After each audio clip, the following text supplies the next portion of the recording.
I'm Kate, and I wanted to start this sewing series to share the projects I make and hopefully help create a space for you to join me. I love watching makers on YouTube and creating at the same time, so here I am doing the same. Join me. I've been sewing on and off for about 18 years now, but mostly garments, and I'm new to quilting. I just started last year in 2024 by making my son's matching quilts, which admittedly aren't done yet, but you'll see why in a future video. A quilted jacket for my daughter, tote bag for my other daughter. I have 4 kids if you're counting. And now I just started making cuddle quilts for charity, and I ended the year making a quilt for my mom.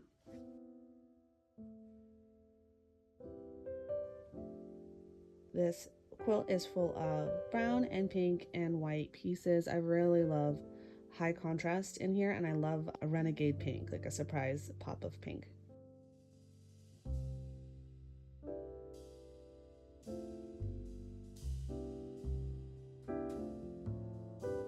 I got this beautiful vintage book for Christmas from my sister-in-law. I asked for a bunch of vintage quilt books, and she delivered some absolutely stunning ones. And I saw this specific quilt, and I thought it was so beautiful. It was such a simple pattern, and then it has, if you look carefully, hidden stars within the contrast. And then I found a pattern for it in my other new quilt book. So here we go. I have everything cut out, and I'm in the process of making the blocks. As I said, I'm new to quilting, so you won't see me sewing as quickly as the experts on here, and if you have any tips or advice, I would love to hear it. You'll see me marking these squares with a bone folder, which I got from design school. I've since learned by the end of this video, I had a new tactic. If you are someone who likes the accuracy of marking your pieces, I would highly recommend a bone folder. I have one of those heat pens too, which I will link below. The bone folder is really easy, and you don't have to it doesn't run out of ink, so it's really nice. So I did some strategic cutting to get the houses in this fabric in the middle, if you can see my example up there, almost like you're looking through a window. This pattern is called a diamond in a square, and it's created by sewing smaller squares diagonally onto each corner of a larger square, and if you put 4 of those blocks together, it's called a broken sash block. I tried to look up any history about these 2 patterns, but only found some info about the diamond in the square, which is linked to the Amish of Lancaster County. And their version is a medallion style blanket where they have a large pattern in the middle, so a large diamond in the square, and then more simple or no decoration on the border at all after that. A lot of American quilt history seems to differ slightly depending on the area of the US. So if you come from an area where these blocks have a different name and history, I'd love if you share in the comments. And I know piecing and quilting is something that is worldwide, so if you can bring your knowledge from another country, I would love to see that. I haven't found any other piecing books from other countries, so please share. And now I am sewing them together, 2 at a time at opposite corners, and I press in between. Sorry, I have the pressing station just out of the shot, but I will get it in on the next video.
And here's what the finished block will look like. I really like the high contrast between the dark brown and white with multicolored stars. And this is just the prettiest fabric. I'm so excited to see how these turn out.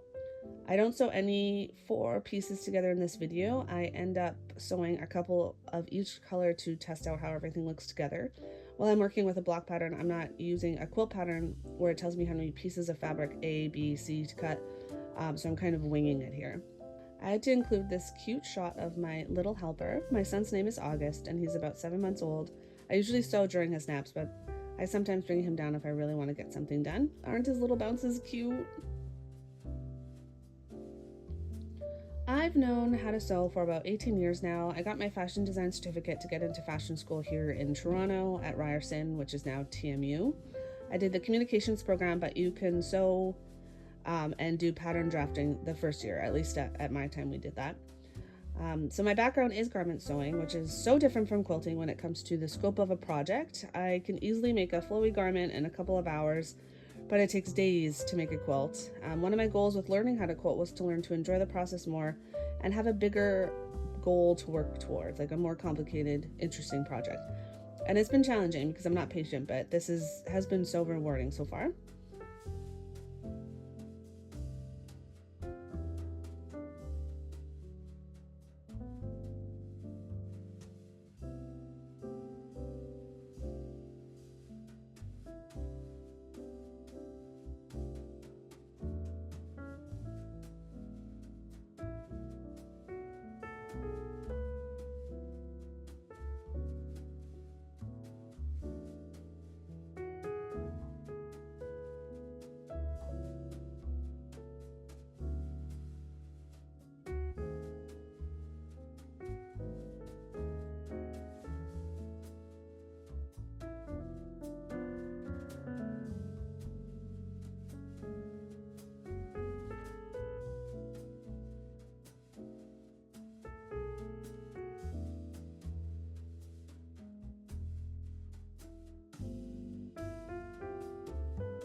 And these are my little houses. I'm so happy with how they turned out.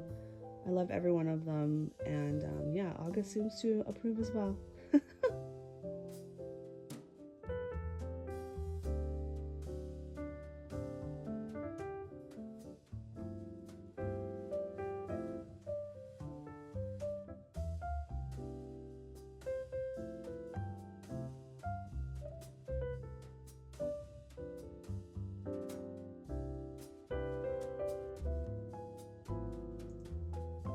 All right, we are off for a lunch break. And while I said I wanted to share some of the beautiful books that I own and borrow for inspiration, this is Alice's Wonderland Sampler Quilt, 100 quilt blocks to support your sewing skills. I follow Alice on Instagram and she owns an online store selling Liberty fabrics, sewing kits, etc. And when I found out about this book, it was a quick buy. It shares 100 quilt blocks and they increase in complexity the further you get into the book. So the book starts with beginner friendly blocks and end with more challenging blocks to piece together, and that includes applique. It's a beautiful book full of pretty Liberty fabric for examples. There's no quilts, like full projects, but these are the quilt blocks, which is a really fun thing. Like there's 100 of them, so that's full of ideas. The next book is a gift from my sister-in-law. I asked for vintage quilt books for Christmas and she picked out a few amazing ones. This one focuses on scrap quilts and the examples are incredible. This is where I got the idea for the brown and pink quilt I'm making, and I love all the colors of the quilts in here. The use of pink is my favorite. Wow, just look at all of these examples. This author considers a true scrap quilt to be at least 75 different fabrics, which apparently like they used to do. Like people used to make quilts out of just shirt fabrics and just whatever they had left. So it's very inspiring and something that I want to work towards doing by the end of the year, maybe at the end of every year when I'm quilting. It would be cool to make something from the scraps of everything else that I've done. This book is so beautiful.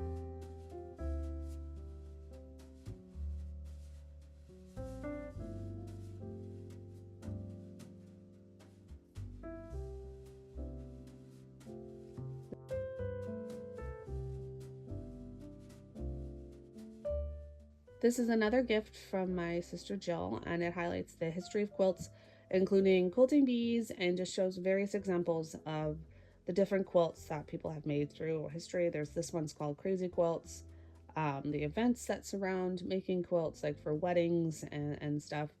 And then, yeah, some examples of some just stunning quilts from history. My favorite part is the examples of how to decorate with quilts in the back here. You don't usually see quilts on walls anymore, but you see them here and it's beautiful. I think textile art is slowly making a comeback, and I would love to decorate with my own quilts someday. These examples are just so interesting and so timeless.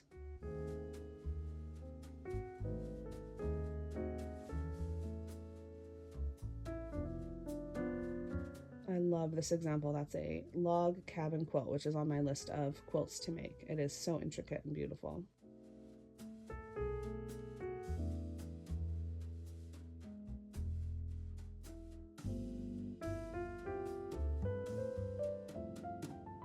I got this Hexagogo quilt book from the library. I started hand sewing hexagons using the English paper piecing method, or EPP, last year. It is one of the first shapes that made me interested in quilting and something that I really love to do. I really love hand sewing.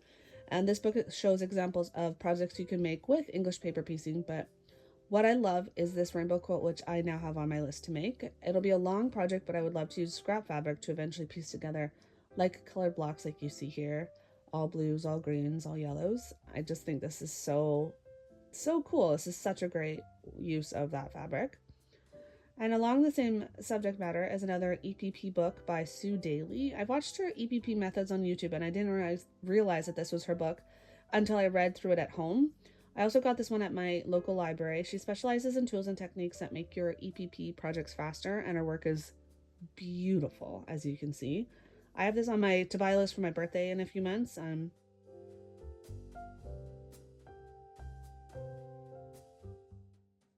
I specifically fell in love with this square dance quilt, which is English paper pieced and then appliqued on top of blocks. I think this is so cool, and another on my list. My list is getting long of quilts that I would like to make. So check your local libraries. There's some gems there. And there's definitely different methods on how to quilt and make blankets. There's whole cloth quilts, applique, piecing. There's so many fun things to do. All right, my baby is back asleep, so now back to sewing. This footage is actually from the next day, again during a nap. But I put a bunch of squares together and put them on my design wall to see how the quilt is looking, and this is the overall idea, which is exactly what I wanted. We'll see how it looks with other colors put in. Like I mentioned before, I'm not working from a specific quilt project, and it looks like I'll have some spare squares, which I plan to make into a toddler quilt for my friend's daughter. You'll see that start to form on the left here. And this is everything looking up close. I love the little houses. I think it worked really well. I'm sorry this is so crooked on the wall, but you get the gist. And yeah, this is what it's going to look like. Okay, on to project 2 of this video. I made this stuffed snake for my daughter for Christmas, and then every kid and cousin was playing with it. So now I'm making more. This pattern is from Etsy, which I will link below, and I would call this beginner friendly. So if you are learning to sew, or you want a quick project, or if you have a child who wants to learn to sew, they can definitely make this. I made this in about 2 hours. It is really easy.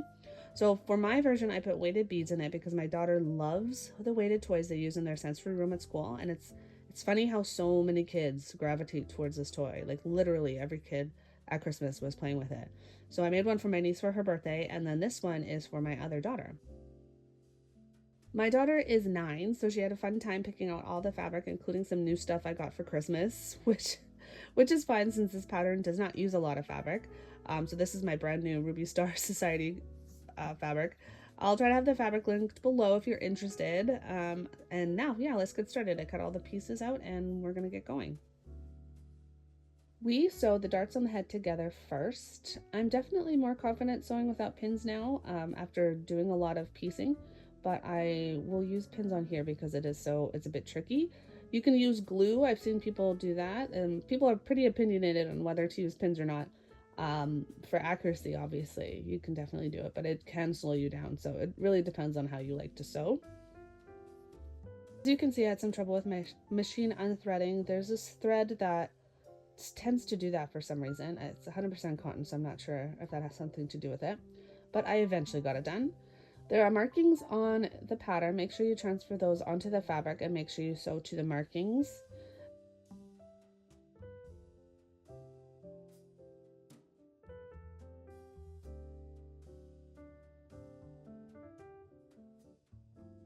Just a disclaimer, I'm not an occupational therapist or therapy toy maker or expert in this field. This is just an at-home DIY project, so please be careful. If you're using beads, I wouldn't give this to anyone under 3 or to a kid who would put them in their mouth if the toy broke. Also, don't make it too long so they can wrap it around their neck, and I wouldn't let them sleep with it.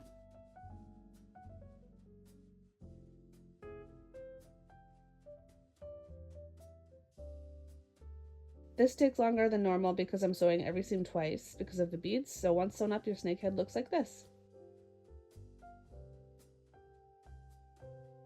Next, we are sewing the mouth and the tongue together. The instructions feel unclear on where exactly to sew here, but it's the straight edge.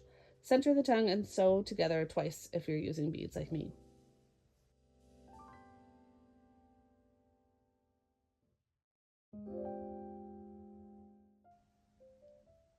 And next, we sew the head to the mouth. The tongue is made of felt and has glitter on one side, so if you have something similar, double check you're sewing everything the right way. You'll see the head is attached to the body and the mouth, so the mouth is smaller than the head. Again, make sure you make all your marks onto your fabric so you know where to sew to.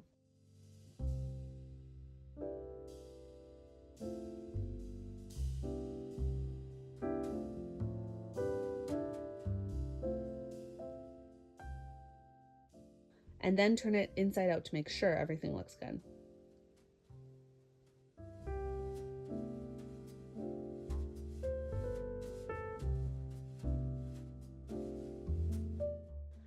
Now we will attach the bottom of the head. Avoid sewing the seam allowances, but still make sure there are no holes in the corners of the mouth. You can make additional marks and use more pins if you have to. This is the trickiest part of the project, so once it gets past here, the project will fly by.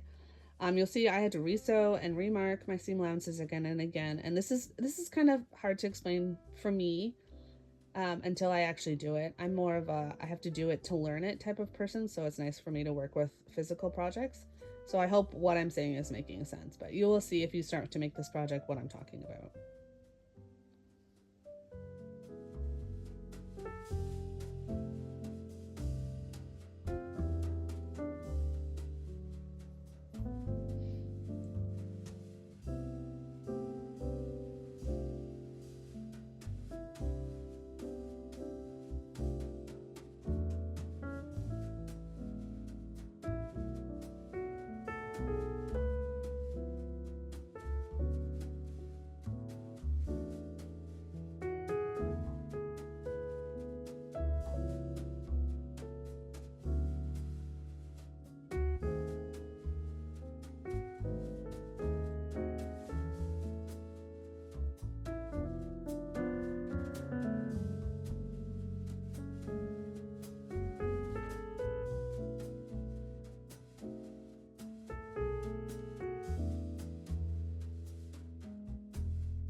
Next is sewing the patchwork squares together, rectangles rather. I have some very literal children living with me, and my son who did shapes in JK would correct me. There are rectangles.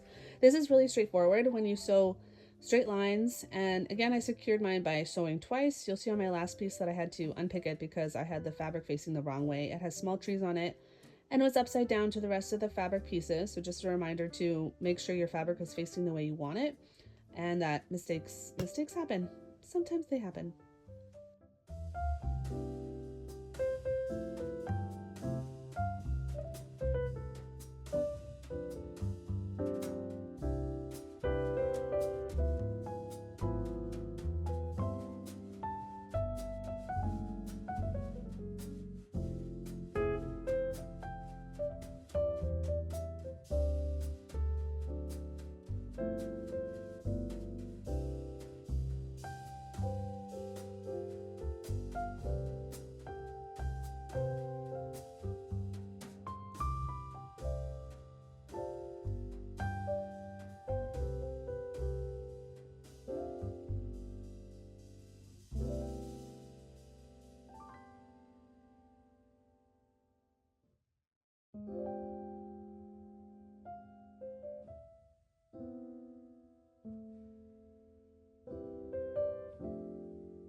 used to hate ironing when I first started out sewing. I just thought I never matched my threads. Those are my bad habits, and I never ironed anything. I would love to hear your bad habits that you maybe grew out of or maybe still have. But those were definitely one of them. I'm trying to think of something bad that I do now. Maybe not using pins is my is my bad habit. But yeah, this is so satisfying, and I got this cute pink iron from my husband for Christmas, so I was really excited to test it out. I think it's so cute. Oops, I forgot to sew one side of the head together. This is important to do before you attach the head of the body. All right, all done.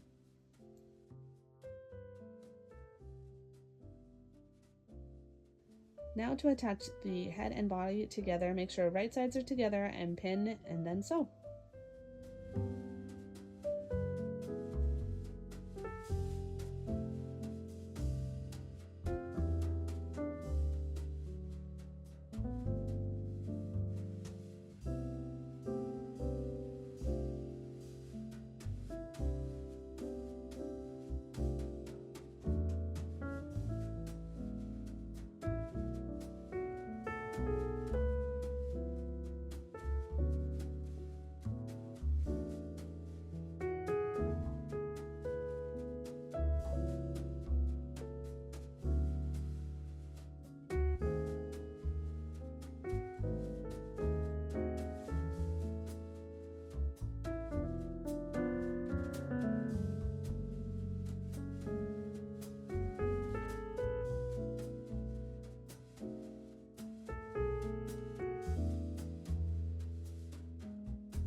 All right, we are getting there. Before we sew the body together, we're going to cut the end of the snake tail.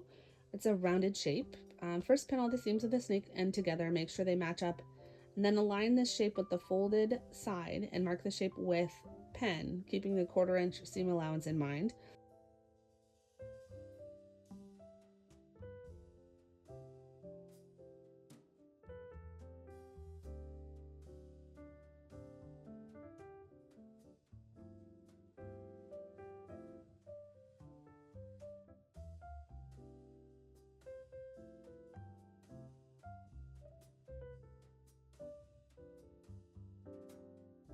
You'll see the pattern is a bit long for the snake end, so you just adjust it to how you want. I want to make sure that there are a good 1/4 inch seam allowance, if not more there, because I am using beads. Then pin right sides together for the rest of the body, sew, and then iron.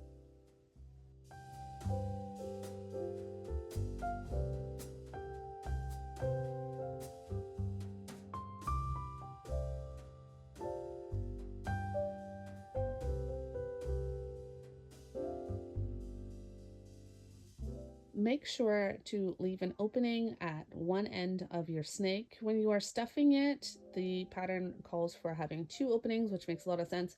But for beads, I would recommend 1 opening at either end. It is a lot easier to sew this up at the end, having the opening there, because the beads need to go on one end of the snake, and you don't want the beads underneath the presser foot of the machine, which is what happened to me, and it's pretty tricky to sew up otherwise.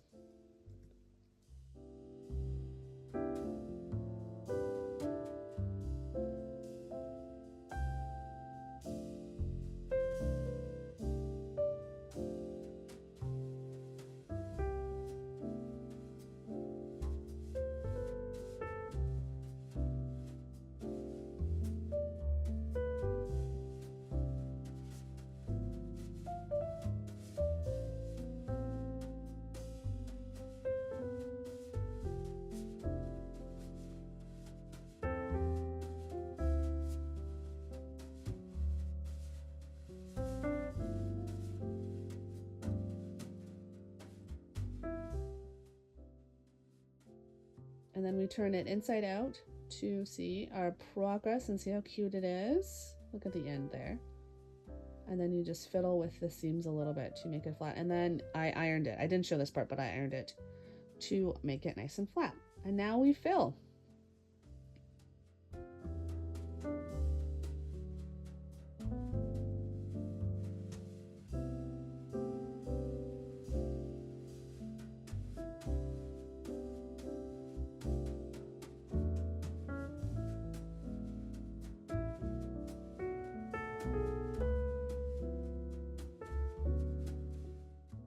I would recommend doing this over a tub. These beads will get everywhere, trust me.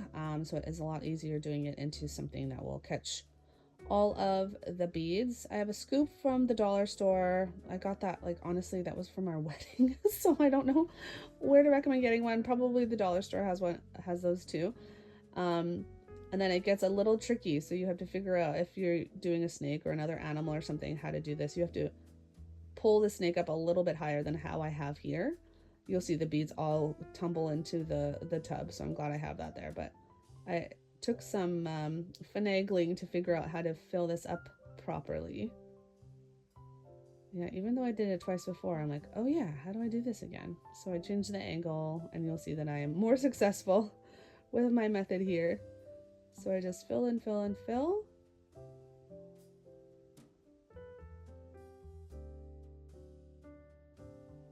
Until, so I like to stop right here before the head, like one square in the head, and leave the opening. Because I ironed it, it is nice and flat and ready to pin and then sew.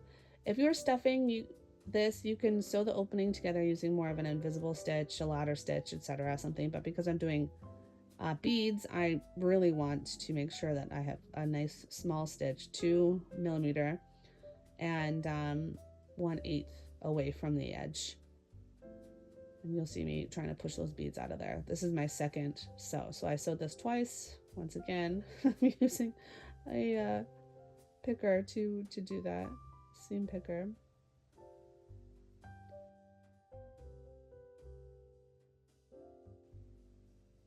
And this is so satisfying, that last little bit to sew. You trim your threads and then you're finished. Double checking for holes, making sure I got everything. And here is the little snake. He is so cute, very pretty, and my daughter is gonna love him. Well, that's my project, that's my video. Thank you so much for watching. I will be here next week for some progress. I'll show you how my brown quilt is going. I'll probably do some other things like cuddle quilts or blocks of the month, or like really easy projects like this that I find out my kids like. Tune in. Thanks so much for watching.